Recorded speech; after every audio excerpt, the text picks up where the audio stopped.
Chapter 5, The March on Moscow. I hard at the dawn. In the spring of 1919, the position of General Denikin's armies was as follows. The French, who had been occupying Odessa after the fall of the hetman, had evacuated the town without any warning at the end of March, and the pretense of a Russian army which was just being formed there had dwindled away to nothing. The Crimea was abandoned, all but the Isthmus of Kerch, where General Schilling had concentrated some troops, which the Allied fleet were supporting with their artillery. In the Donetsk area, the Volunteer Corps, under General Mamaevsky, was still holding out against the enemy, who were doing their utmost to make themselves masters of the coalfields. There was some very heavy fighting, and our forces were diminishing daily. On the left flank, near Mariupol, a small group or our troops were face to face with the Reds. We intended to concentrate a cavalry corps, commanded by General Chkoro, on Mamaevsky's right flank. This corps was in cooperation with the Army of the Don. The 1st Division of my Kuban Cossacks in Pokrovsky's company had received marching orders for the Manich front. Simultaneously, a division of Terek Cossacks transferred from the Caucasian forces was supposed to take its place. Until these troops arrived, the whole Rostov region, an extremely important area, was left uncovered. There was panic in the great town of Rostov, one of Russia's chief centers of commerce. There was a large Bolshevist element there, which raised its head when it realized that the town had been left empty of troops. I tried to hasten the arrival of the Cossacks, who were already on the march, and sent an armored car to cover the village of Bataisk, which was some versts from the town on the further bank of the Don. The police gave notice of disturbances in the working-class part of the town and of the arrival of Bolshevik emissaries. I ordered the arrest of those we proved to be Red agents. The civil administration protested that it was dangerous to do this until the troops arrived, and that it could only add to our difficulties. However, I believed my course of action to be for the best, and that same night I had 70 people thrown into prison, and 6 of them sent up for court-martial. One of them was an influential lawyer who had compromised himself hopelessly a long time ago. There was a great to-do amongst the disaffected classes. All 6 were condemned to death and shot within 24 hours. Then things quietened down again and remained quiet. General Denikin, who in effect had taken over the command on the Manich front, was soon convinced that the troops with which he was operating were insufficient, and he had to use those I had suggested, as I had prophesied to his chief of staff. In Manich, one bitter struggle succeeded another. Twice our troops under General Shatilov forced the river, and twice they were beaten back. The bed of the Manich was too muddy to get the artillery across the ford, and we could do nothing without it. The situation was also rather worse in the Donetsk area, but we held out there in spite of everything. On April 30th, I went to report on our position in the Donetsk to the commander-in-chief, for it had become critical. I asked him how things were going on the Manich front. He told me that, in spite of the numerous reinforcements, which included Kutupov's infantry division, Pokrovsky's cavalry troop, Chatilov's division, Gref's division, Savaliev's Cossack cavalry troop, Zaikov's brigade, and a brigade of Cossacks of the Guard, that is to say, an infantry division and 7.5 cavalry divisions altogether, they were making but little headway. And he added bitterly, "Here we have 30 cavalry regiments, 30, and they are doing absolutely nothing." I asked him who was at the head of this mass of cavalry, and was astonished to learn that there was no unity of command. I observed that under these conditions, it was difficult to hope for good results.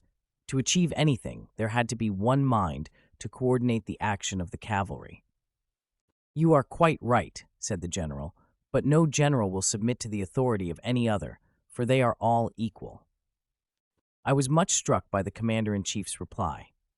General Denikin, who appeared to be so strong-willed and inflexible, showed an inexplicable lack of resolution when dealing with his colleagues. He himself was a real soldier, for he was hard on himself, but it seemed that he dared not demand as much from his subordinates.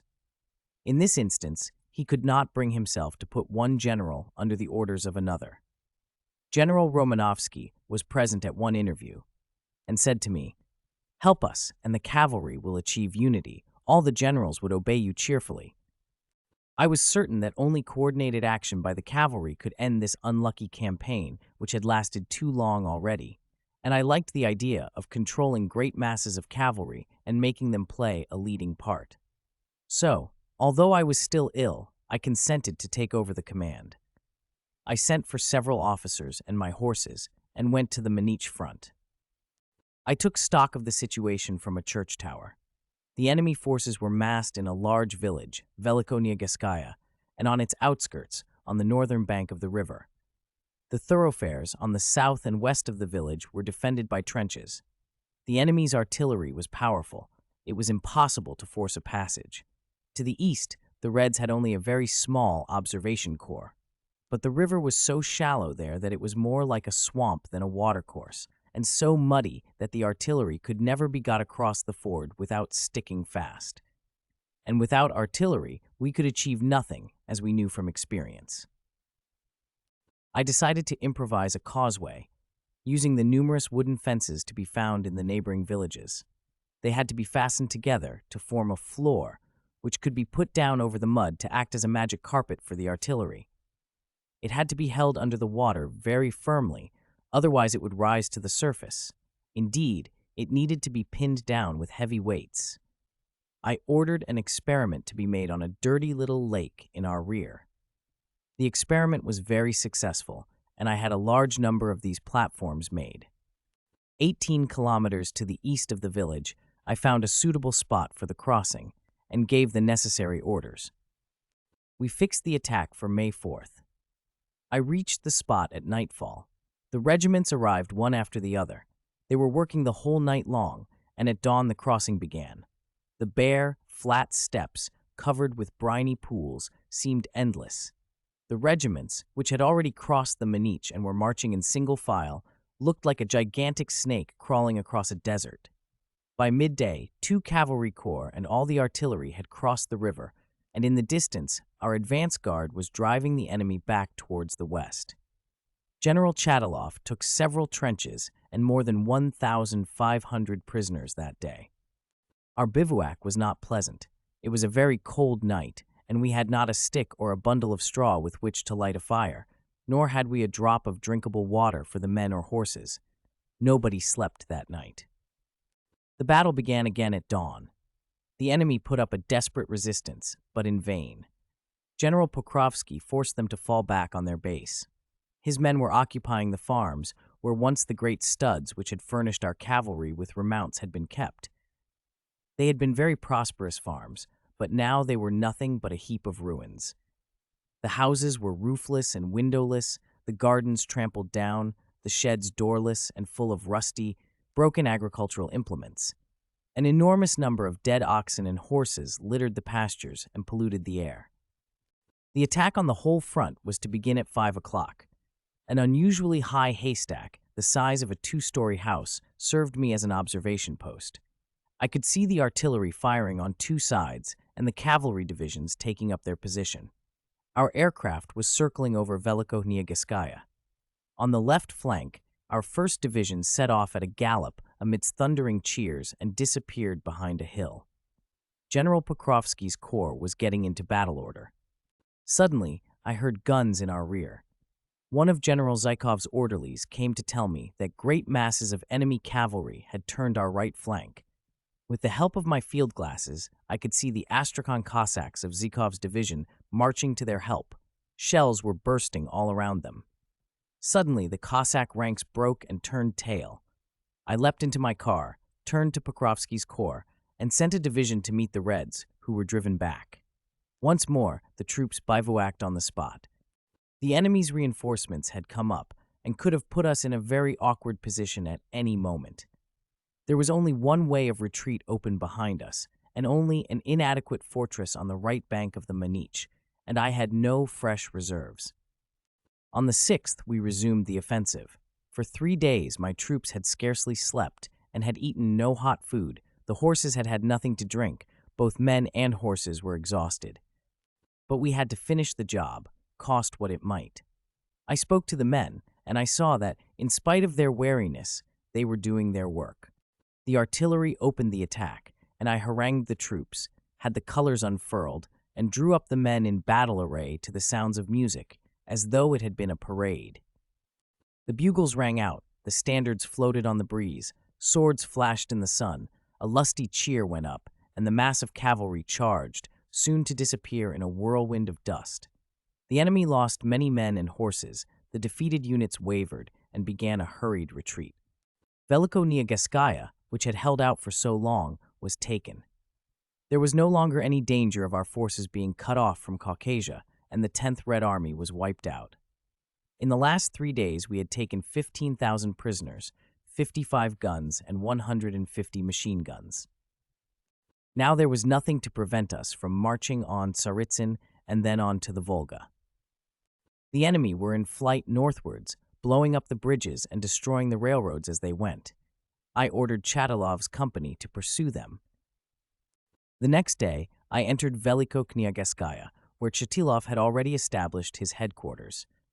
Some Circassians who had been caught in the very act of marauding were brought in. I had them court-martialed, and 2 hours later, 5 of them were hanged. I ordered their bodies to be left on the gallows for a few days to prove to the troops and the civil population that no excesses would be tolerated. A little while after, General Denikin arrived. He was overjoyed and embraced me. He had been present at the cavalry attack and said that he had never, during the whole Civil War, seen artillery fire as brisk as the enemy's had been when they had fired on our charging cavalry. The troops operating on the Menich, to wit, Pokrovsky's cavalry troop, Chatilov's and Savaliev's company of Don Cossacks, the Circassian and the Astrakhan Cossack divisions, the 6th Infantry Division, and Ulagai's cavalry troop, which was maneuvering in the east, were to form henceforth the Caucasian Army. The troops in the coalfield area of Donetsk, under General Mamaevsky, received the title of the Volunteer Army. My army was ordered to Tsaritsyn and to take it. "Well," Denikin said to me, "when are you going to win Tsaritsyn for us?" I told him that if everything went according to plan, we would be at the gates of the town in 3 weeks. The rest depended not on me, but on him. It was impossible to take the town without artillery and infantry. General Denikin promised to send me a Cossack infantry brigade and the necessary artillery. As his train moved out, he smilingly held up 3 fingers to me, an allusion to the 3 weeks in which Tsaritsyn was to be taken. After the defeat of the enemy at Menich, General Denikin lost his fear of seeing the armies cut off from their base and concentrated all of his efforts on Kharkov, where the situation had improved somewhat. I kept my promise. 3 weeks later, we were at the gates of Tsaritsyn. But at what a price! We had traversed 300 kilometers of salty steppe land, which lacked water and vegetation of any sort. The whole time we had been fighting the enemy, who occupied strongly fortified positions at many points.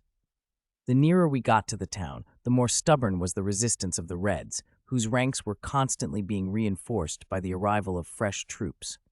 As my cars were in dock, and in spite of my entreaties, headquarters had not sent me any new ones, I did most of the journey on horseback, riding with the 4th Troop, Chatilov's.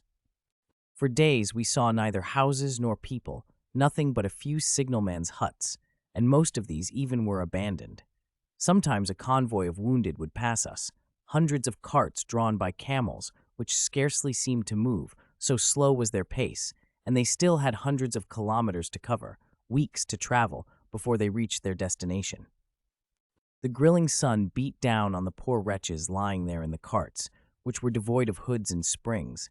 The axles were never oiled and made an unholy din in consequence. And for days there was not a drop of water to refresh the sufferers. I remember one night which we spent in the open, on the eve of a bloody battle. It was a beautiful night. The sky was covered with stars, the steppe with tents. I was lying on my cloak, my saddle for a pillow, and I could hear my soldiers laughing and talking, the horses snorting with fear in the mist, and the firing in the distance. I felt I was back in the times when the technique of modern warfare was still unknown, when telegraphs, telephones, motor cars, lorries, and railways did not exist, when the commander marched with his troops, slept on the ground as they did, and sometimes lacked water to quench his thirst, even as they. We had kept our promise, but headquarters had not kept theirs. The promised artillery, infantry, cars, and lorries had not arrived, and they had done nothing to help us put the Velikoknyagiskaya-Tsaritsyn railway in good repair, and it was our only line of communication. I had sent dispatch after dispatch in vain. Nothing happened. Headquarters seemed to have forgotten us. All its attention was concentrated on the Kharkov front. On May 22nd, after General Pokrovsky had won a victory, I telegraphed to the commander-in-chief, "It would be criminal not to follow up our success. What we can do cheaply now will cost us huge losses in the future. Courage is not enough. The cavalry can do wonders, but it cannot remove barbed wire. If you do not send me infantry, guns, munitions, and more cars, without which I cannot move about and direct the troops as I should, our success will be but a Pyrrhic victory." In a dispatch of May 24th, in which I more or less repeated the same thing, I added, "I realize the necessity of continuing operations on other fronts, but I must insist that if the Tsaritsyn operations fails or is delayed, all your other operations will come to nothing. You promised me artillery and infantry, and I based my whole campaign on your promise. While I held my command in Caucasia, I never asked you for a single man. Today I insist on having what is indispensable. I feel it my duty to tell you the truth, quite crudely like this. Tsaritsyn was surrounded by many lines of trenches and 4 or 5 lines of barbed wire. A strong artillery force defended the approaches. On May 29th, I summoned a council of war. I told the generals who composed it that it was unlikely that the infantry and artillery we were expecting would arrive yet a while, and I asked their advice. Should we risk an attack, or merely entrench ourselves and await the arrival of reinforcements? It was unlikely that an immediate attack would succeed, but on the other hand, the enemy were receiving reinforcements daily and making their position more and more secure, so that even if we waited, we would have very little more chance of success. Our troops were exhausted by the immense difficulties of their march across the desert and had been visualizing Tsaritsyn as the promised land. If we kept them waiting too long now, they would be bitterly disappointed. Moreover, it was quite possible that the enemy would take the offensive. If we were driven back onto the steppe, where there were no means of getting fresh provisions, our plight would indeed be terrible. The council was unanimously of the opinion that we must attack. On June 1st, our attacking force got through the enemy's lines and took several villages. But after 2 days of hard fighting, I realized that all our efforts to take the town would be fruitless. The enemy's artillery was too powerful, our casualties were enormous. We had lost 5 lieutenant generals, 3 brigadier generals, and 11 captains. Our ammunition had run out. We had to abandon the offensive and resume our old position. On June 4th, the enemy took the offensive, supported by all their artillery and fresh reinforcements. I withdrew my troops to within 20 kilometers of the further bank of the river Chervlenia and decided to wait there for the promised reinforcements. The failure of our attack and the number of our casualties caused me intense anxiety, which was all the more acute because I could do nothing. I therefore wrote to General Denikin. I reminded him of the promises he had made me, which his general staff had not fulfilled. I said that since I was only too sure that things would be the same in the future, I could not assume any further responsibility, and requested that, as soon as the Tsaritsyn enterprise came to an end, he would appoint someone else in my place. I sent this letter to the commander-in-chief by an officer who knew its contents. On the urgent entreaties of General Yusefovich, however, I stopped the delivery of this letter by telegram. Moreover, on June 4th, headquarters let me know that they had issued an order to send me an infantry division, 5 batteries, 3 armored cars, and 6 tanks, and in addition, the railway was to be put under repair. I ordered the bearer of the letter to bring it back to me. Meanwhile, the Army of the Don and the Volunteer Army were doing better and better. There was rejoicing at Rostov and at Ekaterinodar. Headquarters were obsessed with the desire to take Moscow at the earliest possible moment, and forgot that success did not depend solely upon a rapid advance. It was just as necessary to cover our flanks and keep possession of our base.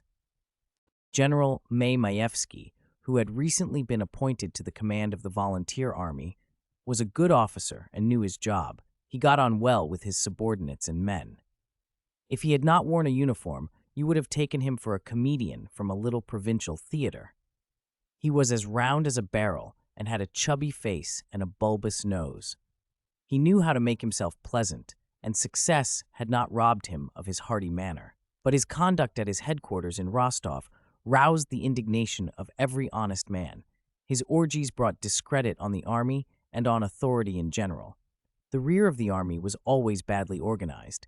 The generals had almost absolute power and thought themselves satraps. The troops followed their example and considered everything permissible. Violence and abuse reigned supreme. As I have already said, at the beginning of the Civil War, the Cossacks had been anxious to win back their possessions, and yet I had managed to inculcate ideas of lawfulness into my troops. When General Pokrovsky's men had been incorporated in my army, even they had been forced to give up marauding. If a little firmness had achieved this result with the Cossacks, how much easier it should have been with the regular army. As the fresh troops could not possibly arrive until June 11th, I went back to my headquarters, which were established at Kotelnikovo Station. Naumenko, the ataman of the Kuban campaign, joined me there. The question of raising an army from the autonomous Kuban had again arisen, and there were still misunderstandings between the commander-in-chief and the autonomous Kubanian government. Naumenko told me that General Denikin and his staff were very annoyed with me. They considered that the tone of my dispatches was inadmissible. General Wrangel, they said, does not ask for things, he demands them. He seems to give us orders. Furthermore, they knew that I had not altogether shared their point of view in their misunderstanding with the Rada of the Kuban. On June 13th, the volunteer army took Kharkov. The Army of the Don continued its northward march. The Tsaritsyn-Tikhoretskaya Railway had been repaired, and the long-expected reinforcements arrived during the night of the 16th. I resumed the initiative. The tanks and the armored cars went first, then the infantry. Once they had destroyed the barbed wire, the cavalry charged. The enemy were driven back onto their last line of trenches. In the morning, we returned to the charge and swept up to the last line of trenches. By the evening, our troops were in the town. The enemy fled towards the north. During these 4 days of fighting, we took 2 armored cars, 131 locomotives, 10,000 lorries, 2,085 of them loaded with munitions, 70 guns, 300 machine guns, 40,000 prisoners, and innumerable cars and carts, an immense amount of spoil. On the 19th, I entered Tsaritsyn and went to the cathedral, where the Te Deum was sung. The archbishop who officiated had been forced to flee the town to escape death, and for weeks had laid in hiding in the suburbs. He had only just come back. The rest of the priests who took part in the service had just been released from prison by our soldiers. During the service, the bishop and most of his subordinates wept. That evening, the commander-in-chief's train drew into the station. He thanked us and looked at me with a smile. "Has your mood changed? It was not too good." "Yes, Your Excellency, I have been through some very terrible moments." In the report which I presented to the commander-in-chief, I stressed once again the danger of increasing the length of the front without having the necessary reserves and a well-organized rear. I proposed that we should entrench ourselves on the Tsaritsyn-Ekaterinoslav front for the time being, so that the Volga and the Dnieper would be covering our flanks.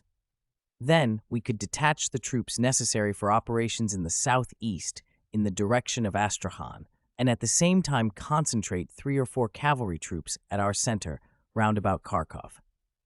When the time was ripe, these troops could be used nearer Moscow. At the same time, the rear had to be organized, the regimental cadres enlarged, the reserve forces increased, and new bases established. General Denikin read my report and then said with a sly look, "I see, you want to be the first man to set foot in Moscow." The next day, the 20th, General Denikin attended divine service and reviewed the troops. After the parade, he invited General Yusefovich and myself into his carriage and read us his order in General Romanovsky's presence. My army was to march on Saratov and then on to Moscow via Nizhny Novgorod, The Army of the Don, commanded by General Sidorin, was to go to Moscow via Voronezh-Ryazan, while Maevsky's army was to advance on Moscow direct from Kharkov via Kursk and Tula. This order, later known as the Advance on Moscow, was nothing more nor less than a death sentence for the armies of southern Russia. All the principles of strategy were ignored. There was no choice of a principal direction, no concentration of the bulk of the troops in this direction, and no maneuvering.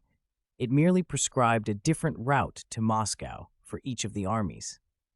General Yusefovich and I were simply bewildered, but General Denikin himself seemed to be delighted with his plan.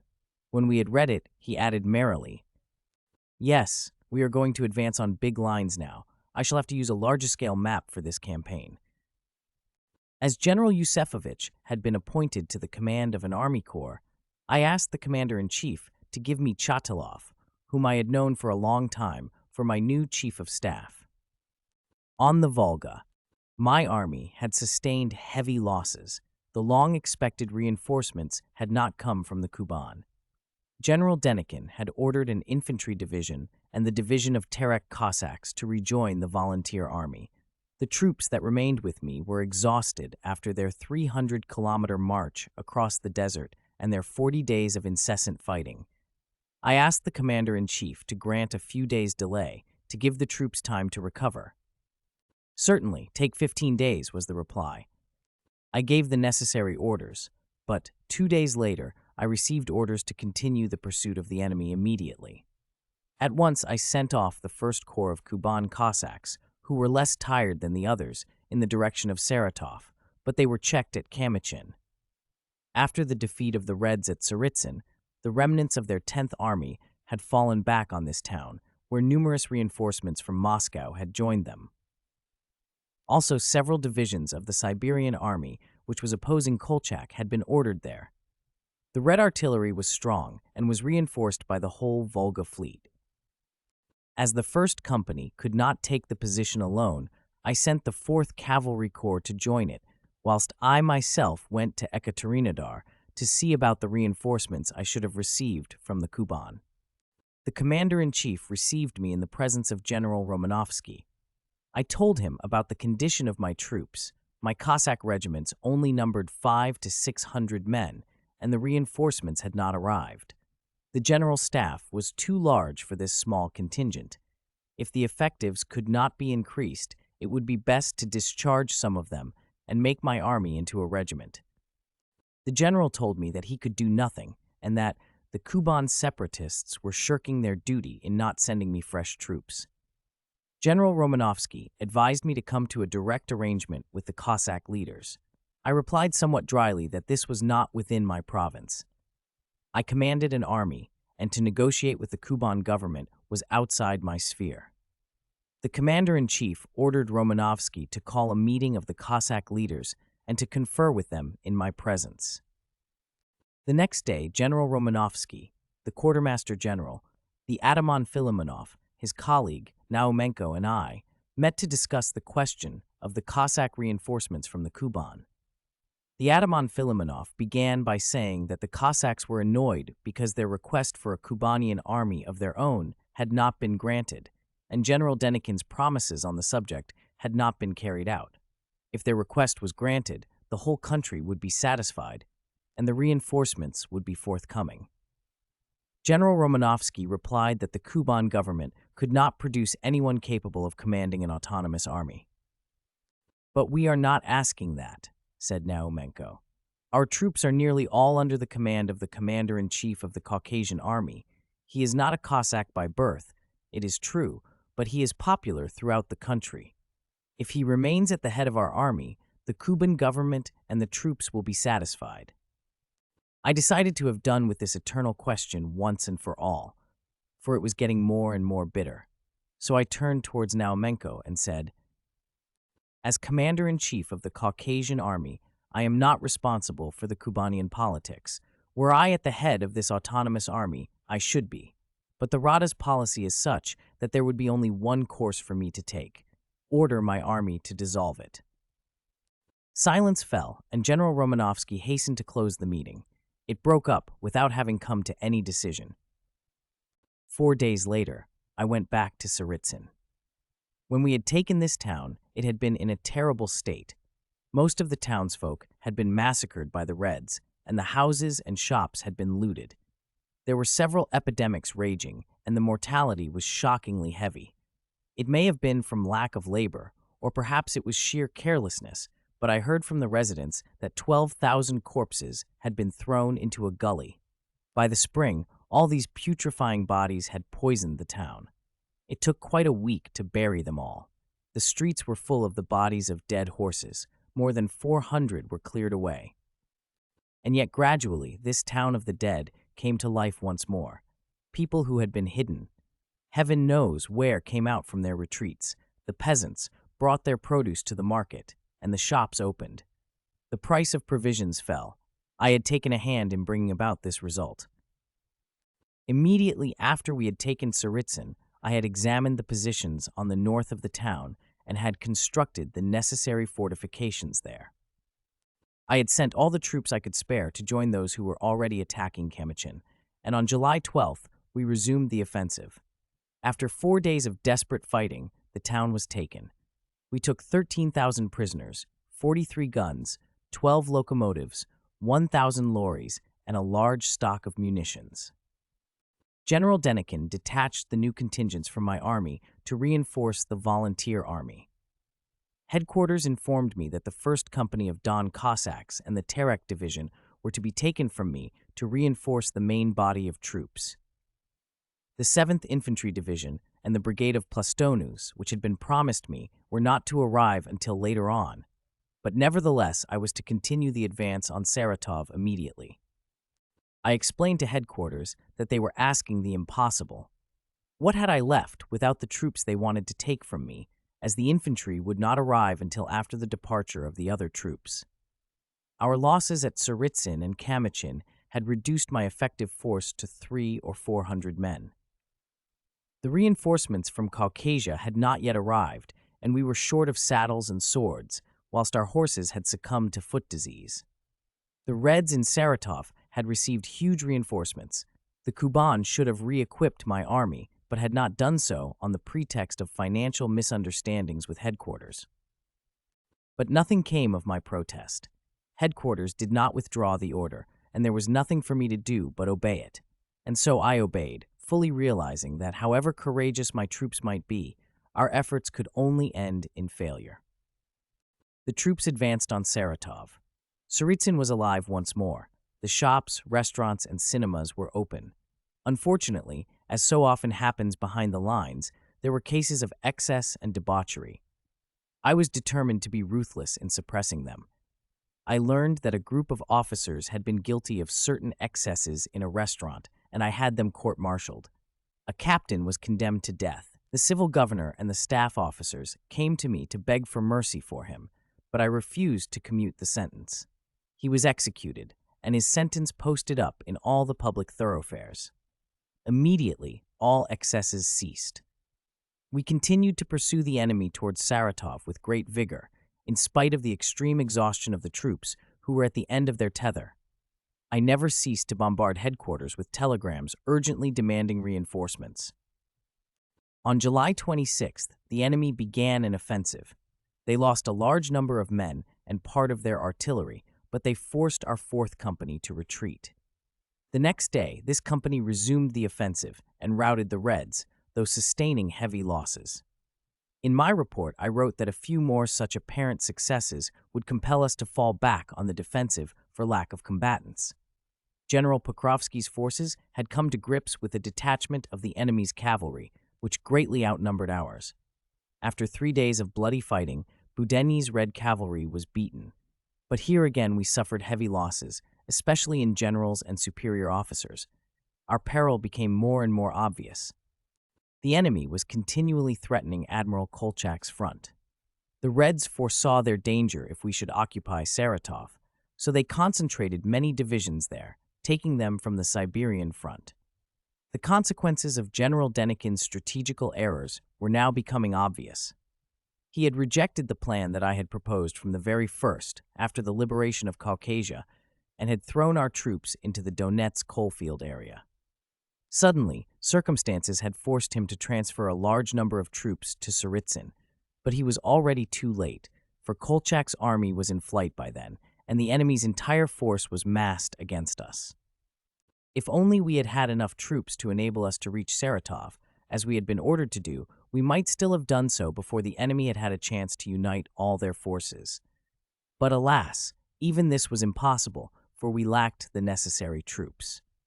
The only thing that we could do now was to await the promised reinforcements, and when they came, resume the offensive. But it was doubtful whether the enemy would give us time for this. I summoned a council of war. We decided to avoid a definite engagement should the enemy attack us, and to retreat slowly and piecemeal from every position we held in order to gain time. I gave orders to proceed with the fortification of Tsaritsyn, where I wanted the decisive battle with the Reds to take place. On August 1st, the enemy attacked us all along the line, as well as the Army of the Don, which was covering our flank. We retreated slowly, fighting all the time. As our troops could not get back to Tsaritsyn immediately, I decided to go to Ekaterinodar and see that the Kuban government sent supplies for its Cossacks. I got to Ekaterinodar and explained the situation to the ataman. I told him that if the Cossack reinforcements and the supplies did not reach me, I could not possibly hold Tsaritsyn, and if it fell, the Kuban would certainly be invaded again. I repeated the same thing to the government. The ataman begged me to explain the situation to the Rada. I consented. The president was to send me word of the time at which the Rada would like to receive me. I warned the ataman that I had to leave for headquarters at 1:00 p.m. the next day. I waited in vain until 12 midday, when at last Noumenko arrived with an officer from the president of the Rada. This officer told me that the president had heard by the merest accident that I desired to visit the Rada, and regretted that he could not give me an official invitation without knowing if I really wanted one. I replied that as commander-in-chief of the Caucasian Army and guardian of the interests of the Kuban regiments, I was ready to do the Rada the honor of explaining the needs of the Kuban Cossacks to it in person, and that the ataman and the government knew this as well as I did. I found it was absolutely useless to deal personally with M. Makarenko, president of the Rada and leader of the opposition. I added that I was leaving in an hour's time, and that the Cossacks would hear from me how much the president of the Rada cared for their welfare. The officer returned very shortly and said that the Rada was expecting me. Several members of the Rada accompanied him and invited me to go back with them. I told them that I could not postpone my departure, and half an hour later I left for Tsaritsyn. Things were satisfactory on our fronts and on the Astrakhan front. General Erdely's troops were advancing, whilst his reconnoitering parties were 50 kilometers from the town. The volunteer army was approaching Kursk, Odessa, and Kiev. The Don Cossack cavalry, under General Mamontev, was operating in great masses in the enemy's rear and was already nearly at Tambov, destroying the railroads, blowing up the munition depots as they went, and sending home the recruits the Reds had mobilized. They had been proceeding with the fortifications at the Tsaritsyn fort. This stronghold was very useful to us, both as a base and as a psychological factor. But it alone was not sufficient. It needed a garrison fresh enough to fight and strong enough to be effective. My army continued to retreat slowly and came to blows with the enemy daily. The effective force of the cavalry regiments was now reduced to 100 or 150. One of the regiments of the 6th Division had been entirely wiped out. The brigade of plastoones was now only the size of a battalion. Certain batteries had horses enough for only 1 or 2 guns. Realizing the army's plight, I ordered the evacuation of the town to begin. 7 trains were to leave every day. The first thing to be hurried off was the war material. Then the civil and military administrations were to go, and lastly, those civilians who wanted to leave the town and who had entered their names at the town hall to this effect. There was luggage room for each person to take 1 trunk and no more. An enormous number of people entered their names, and I heard that, in defiance of the regulations, the trains were being crammed with merchandise, furniture, and all kinds of things. The general, whose duty it was to supervise the evacuation, told me that he could do nothing. Things were going to the devil. I do not know whether it was ill will on the part of the administration or simply inefficiency, but on the first day, only 4 of the 7 trains got away, and on the second day, only 3. I singled out several Cossacks from my escort and went to the station. A passenger train was just leaving. The carriages were full of pianos, mirrors, and valuable furniture. I had it all thrown out and smashed. Then I discovered a train with locked carriages. The document said that they were loaded with munitions. I had them opened. They were not full of munitions, but of passengers, mostly Jews, who wanted to get away and take their merchandise with them. They informed me that they had bribed the station master and 2 of his colleagues. I had these 3 employees court-martialed, and they were hanged the same day. The news of their arrest and execution was communicated to all the railway stations, and after that, the evacuation proceeded satisfactorily. 8 trains left daily instead of only 7, and when the Reds approached, the town was completely evacuated. On August 20th, the long-expected reinforcements arrived, i.e. a brigade of Cossack infantry. It occupied parts of Tsaritsyn and was reinforced by a cavalry division, the last of the fresh troops that I had at my disposal. I had had to withdraw them from the left bank of the Volga, thus leaving my right flank uncovered. The majority of my troops, after 20 days marching and fighting, were retreating towards Tsaritsyn with the enemy at their heels. The Soviet government had given orders that the town was to be taken at all costs. At the first encounter, our regiment at Saratov, made up for the most part of Red deserters, went over to the enemy, who were occupying our first line of trenches. The 4th Division of Kuban Cossacks, who were in reserve, learned accidentally that things were going badly, and without waiting for orders, they saddled their horses, galloped to the scene of battle. They threw themselves upon the enemy and routed them. This charge cost the Reds dearly. Our soldiers performed prodigies of valor. No one would have imagined that these men had just accomplished a 200 kilometers march during which they had lacked all necessaries and were now dropping with fatigue. The position that the Saratov regiment had abandoned was occupied by a battalion of Cossack infantry. During the battle, I had left town and had been present at the cavalry charge. I was informed that a regiment of Red Marines, covered by their fleet's artillery, was attacking one of the sections of our positions where the defenses were still incomplete. The Marines had already made themselves masters of the right flank of our trenches in one part of the suburbs. I ordered the Grenadiers to attack the enemy's flank, the 4th Kuban Division to attack once more, and my escort, because I had no other forces at my disposal, to occupy the northern quarter of the town to prevent the Reds entering that way, whilst I went back to Tsaritsyn. The streets were full of wounded, ambulance cars, and lorries. The townsfolk had quitted the town in a panic. Outside staff headquarters, they were loading the telephone and telegraph apparatus onto 2 motor lorries. My horses were waiting for us. The train which was to take the general staff away was in the station. I sent the train on to the next station and ordered the cars to cross the bridge and wait for us on the far side. Then, General Chadilov and I, followed by several officers, rode on horseback to the northern part of the town. If there was to be a retreat, I wanted to be with the troops. A shell fell quite near us and set fire to one of the railway buildings. Another fell on a wooden house and soon reduced it to a blazing furnace. Some members of my escort had preceded us and were already fighting.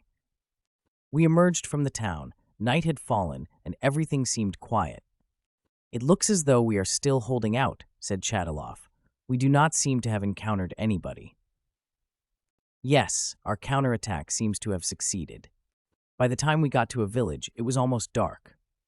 One house was lighted up, and saddled horses were waiting outside. It was our 1st Corps' general staff. They had just received news from our right flank. Everything was proceeding according to plan. The Kuban 4th Division had attacked a second time, as I had ordered them to.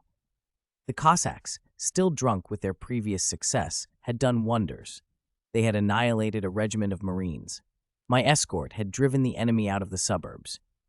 The Grenadiers, too, had done their work and repulsed the Reds. When we got back to the town, there was not a soul to be seen. Dispatches from the other generals were waiting for us. The enemy were beaten at every point with heavy losses, but they had not lost hope. At dawn on the 24th, they returned to the attack, but were again unsuccessful. In a 3-day-long battle, we utterly routed the 10th and 11th Red Armies, took 18,000 prisoners, 31 guns, and 160 machine guns. And yet the Reds made 2 further attempts to take Tsaritsyn. After 6 weeks of bloody warfare, the enemy's armies were beaten and their spirit broken. The Caucasian army, rested and reinforced, had become powerful again after so many victories. Tsaritsyn was not threatened again for a long while. On October 4th, our army resumed the offensive and advanced 50 kilometers to the north of the town. The enemy were too demoralized to be a danger to us on our front for the moment, but our numbers were too small for us to be able to dream of marching on Saratov, especially as General Erdely's troops were retreating in the Astrakhan area on our right flank. I asked Supreme Headquarters for fresh orders countermanding the route prescribed by the advance on Moscow. In reply, General Romanovsky insisted on my resuming the offensive. I tried to answer him, but he appeared to take very little notice of my arguments. Obviously, Supreme Headquarters had no grasp of the real situation. I obtained leave from the Commander-in-Chief to go to Taganrog and make my report to him in person. I inquired at Supreme Headquarters if the advance on Moscow was still part of their plan. I found that it was, and though I did my best to prove to them that it was out of the question, General Romanovsky insisted on it. I was heartily sick of the war, and said that since I could not do the impossible, I must request him to replace me with someone more capable. "You know as well as I do," he replied, "that you are the only man who can do it." General Denikin's army continued its rapid march towards Moscow. It took Kiev, Kursk, and Orel. Our cavalry was at the gates of Voronezh. All southern Russia, with its wealth of provisions of all kinds, was in General Denikin's power, and we heard of new successes daily. But it had been clear to me for a long time, and I had not hidden my opinion from the Commander-in-Chief, that we were building on sand. We had bitten off far more than we could chew. Our front was too long in comparison with the number of our forces. We had no organized bases and no strongholds in our rear. The enemy, on the contrary, adhered strictly to the principle of strategy. Although they had repulsed my army at Tsaritsyn, they realized that 3 months of heavy fighting had weakened them, so that they could not resume the offensive immediately. Consequently, the Red Command was now concentrating its forces on the junction of the Volunteer Army and the Army of the Don. The Commander-in-Chief had no troops with which to oppose this new enemy force. Risings were breaking out in the interior. Rebels under the command of the brigand Makhno were sacking the towns and looting the trains and commissariat depots. Disorder was at its height in the country. The local authorities had no idea how to make themselves respected. Abuse of authority was the order of the day. The agrarian question was more bitter than ever. The government itself knew only too well what it wanted to do about it. Its underpaid representatives were often dishonest. Relations with the Cossack organizations, especially with the Kuban, had not grown more cordial since headquarters had left Ekaterinodar for Taganrog. The Rada had become more demagogic than ever, and was putting up a fierce opposition to the Commander-in-Chief. In spite of all our apparent successes, I thought the future looked far from rosy. I learnt that there was a rumor afloat in political circles that I was in open opposition to General Denikin on military and political questions, and that public opinion was backing me as his successor in the near future. I hardly knew any influential people in so-called political spheres, and furthermore, I had not left the army for months except to go to headquarters, so I took the rumors to be mere idle tittle-tattle.